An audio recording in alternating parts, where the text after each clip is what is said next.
ಈ ಥರ ಜಜ್ಜಿಕೊಂಡು ಇದನ್ನು ನಿಧಾನವಾಗಿ ಅಗೆದು ಅದರ ರಸವನ್ನು ನುಂಗಬೇಕು.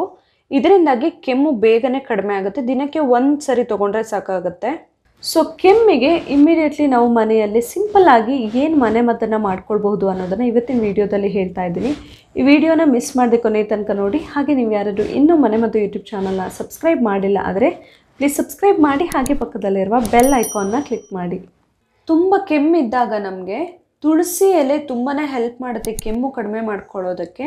ನಾವು ಬರೀ ತುಳಸಿ ಎಲೆನೇ ಬೇಕಂದ್ರೂ ತಿನ್ನಬಹುದು, ಅದರಿಂದ ಕೂಡ ನಮ್ಮ ಕೆಮ್ಮು ಎಲ್ಲ ಕಂಟ್ರೋಲ್ಗೆ ಬರುತ್ತೆ. ಇಲ್ಲ ಆದರೆ ಇವತ್ತು ನಾನು ಈಗ ಹೇಳುವಂತಹ ಮನೆ ಔಷಧನ ಸಿಂಪಲ್ಲಾಗಿ ಮಾಡ್ಕೊಳ್ಬಹುದು.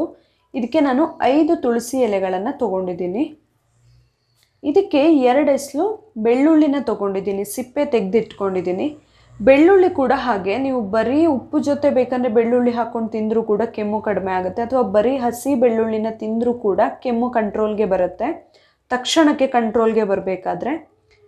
ಇವಾಗ ಈ 2 ಎಸ್ಲು ಬೆಳ್ಳುಳ್ಳಿನ ತುಳಸಿ ಜೊತೆ ಹಾಕ್ಕೊಳ್ತಾ ಇದ್ದೀನಿ. ಇದನ್ನ ಚೆನ್ನಾಗಿ ಜಜ್ಕೊಳ್ಬೇಕು. ಗಂಟ್ಲು ಕಿರಿಕಿರಿ ಎಲ್ಲ ಇರೋರಿಗೆ ಕೂಡ ಇದು ಬೆಸ್ಟ್ ಮನೆಮದ್ದು ಅಂತಲೇ ಹೇಳಬಹುದು. ತುಳಸಿ ಮತ್ತು ಬೆಳ್ಳುಳ್ಳಿದು ಹಸಿ ಬೆಳ್ಳುಳ್ಳಿನೇ ತಗೊಳ್ಬೇಕು. ಇದೀಗ ಜಜ್ಜಿ ಇಟ್ಕೊಂಡಿದ್ದೀನಿ. ಇದಕ್ಕೆ ಇವಾಗ ಅರ್ಧ ಟೀ ಸ್ಪೂನ್ ಆಗುವಷ್ಟು ಜೇನುತುಪ್ಪನ ಹಾಕ್ಕೊಳ್ಬೇಕು.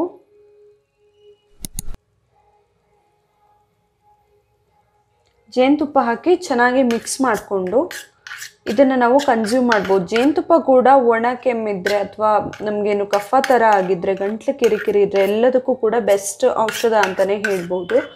ಬೇರೆ ಬೇರೆ ರೀತಿಯಲ್ಲಿ ಕೂಡ ನಾವು ಯೂಸ್ ಮಾಡಬಹುದು ಇದನ್ನು. ಈ ಥರ ಮಿಶ್ರಣವನ್ನು ದಿನಕ್ಕೆ 1 ಅಥವಾ 2 ಸಾರಿ, ತುಂಬ ಕೆಮ್ಮಿದೆ ಅಂದರೆ 2 ಸಾರಿ ತೊಗೊಳ್ಬೋದು.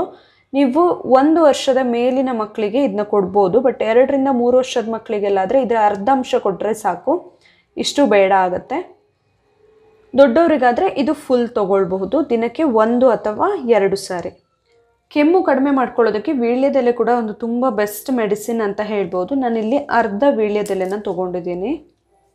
ಜಸ್ಟ್ 1 ಸರಿಗಾದರೆ ಅರ್ಧ ಸಾಕಾಗುತ್ತೆ, ಜಾಸ್ತಿ ಬೇಡ. ಇದನ್ನ ಪೀಸ್ ಮಾಡಿ ಹಾಕ್ಕೊಳ್ತಾ ಇದ್ದೀನಿ.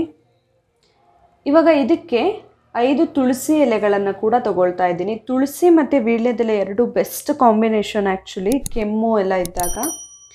ಇದರ ಜೊತೆಯಲ್ಲಿ 2 ಲವಂಗನ ಕೂಡ ಹಾಕ್ಕೊಳ್ತಾ ಇದ್ದೀನಿ. ಇದು 3 ಚೆನ್ನಾಗಿ ಜಜ್ಕೊಳ್ಬೇಕು. ಲವಂಗನೂ ಕೂಡ ಬೆಸ್ಟ್ ಮನೆಮದ್ದು, ಒಣ ಕೆಮ್ಮೆಲ್ಲ ಇದ್ದಾಗ, ಹಾಗೆ ಕಫ ಕೂಡ ಕರಗಿಸುತ್ತೆ. ಬೇರೆ ಬೇರೆ ರೀತಿಯ ಔಷಧಗಳನ್ನೆಲ್ಲ ಮಾಡ್ಕೊಳ್ಬಹುದು.